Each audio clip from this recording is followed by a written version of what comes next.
जंगल की गहराई में एक भेड़िया रहता था। उसका नाम था भैरव। भैरव बहुत लालची था। उसे खाने से कभी तृप्ति नहीं मिलती। जो भी जानवर हाथ आता वह झपट कर खा जाता। उसकी भूख मानो कभी खत्म ही ना होती। एक दिन वह शिकार पर निकला। उसे एक हरी भरी घाटी में हड्डियों से भरा एक मरा हुआ जानवर मिला।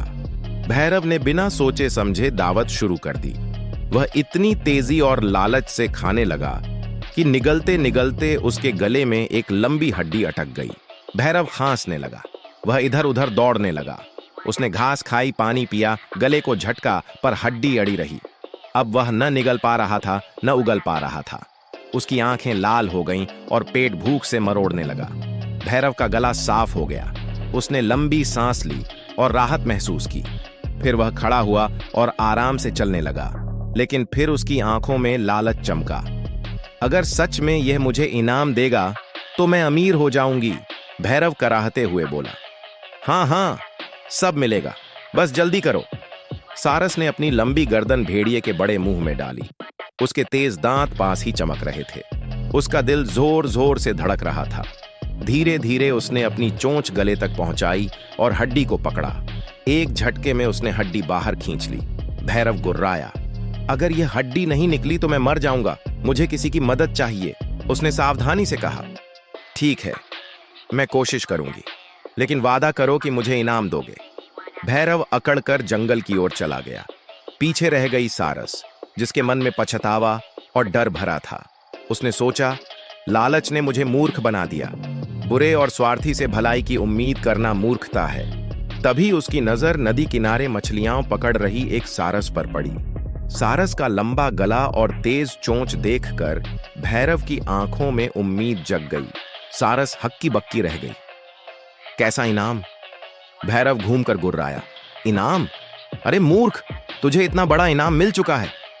सारस कांप उठी। उसे समझ आ गया कि उसने गलत पर भरोसा किया। वह भागकर सारस के पास पहुंचा और बोला, बहन, मेरी मदद करो।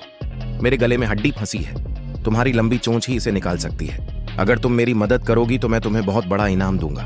सारस थोड़ी घबराई। उसने सोचा, अपना सिर भेड़िए के मुंह में डालना, यह तो जान जोखिम में डालना है। भैरव गुर्राया। अगर यह हड्डी नहीं निकली तो मैं मर जाऊंगा, मुझे किसी की मदद चाहिए। तभी उसकी नजर नदी किनारे मछलियां पकड़ रही एक सारस पर पड़ी। सारस का लंबा गला और तेज चोंच देखकर भैरव की आंखों में उम्मीद जग गई। वह भागकर सारस के पास पहुंचा और बोला, बहन, मेरी मदद करो। मेरे गले में हड्डी फंसी है। तुम्हारी लंबी चोंच ही इसे निकाल सकती है। अगर तुम मेरी मदद करोगी तो मैं तुम्हें बहुत बड़ा इनाम दूंगा। सारस थोड़ी घबराई। उसने सोचा, अपना सिर भेड़िए के मुंह में डालना, यह तो जान जोखिम में डालना है।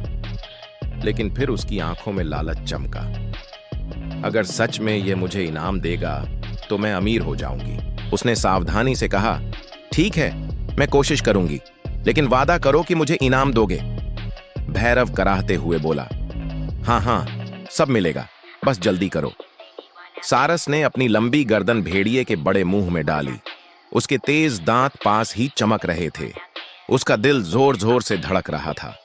धीरे धीरे उसने अपनी चोंच गले तक पहुंचाई और हड्डी को पकड़ा। एक झटके में उसने हड्डी बाहर खींच ली। भैरव का गला साफ हो गया। उसने लंबी सांस ली और राहत महसूस की। फिर वह खड़ा हुआ और आराम से चलने लगा। सारस ने पीछे से आवाज दी, अरे, मेरा इनाम कहां है? भैरव घूमकर गुर्राया। इनाम? अरे मूर्ख, तुझे इतना बड़ा इनाम मिल चुका है। सारस हक्की बक्की रह गई। कैसा इनाम? भैरव दांत दिखाकर बोला, ये कि तूने अपना सिर मेरे मुंह में डाला और मैं उसे काट कर खा सकता था, लेकिन मैंने तुझे जिंदा बाहर निकालने दिया। इससे बड़ा इनाम और क्या चाहिए? सारस कांप उठी। उसे समझ आ गया कि उसने गलत पर भरोसा किया। भैरव अकड़कर जंगल की ओर चला गया। पीछे रह गई सारस, जिसके मन में पछतावा और डर भरा था। उसने सोचा, लालच ने मुझे मूर्ख बना दिया। बुरे और स्वार्थी से भलाई की उम्मीद करना मूर्खता है। उस दिन के बाद सारस ने कसम खा ली कि वह कभी किसी लालची या दुष्ट जानवर के भरोसे अपनी जान नहीं डालेगी। उसने अपने बच्चों को भी यह सीख दी, बुरे के साथ भलाई करोगे तो इनाम नहीं, धोखा ही मिलेगा। जंगल के जानवरों में यह कहानी फैल गई। सबने सीखा कि नेक दिल को मदद करनी चाहिए, लेकिन चालाक और दुष्ट के लिए सावधानी जरूरी है।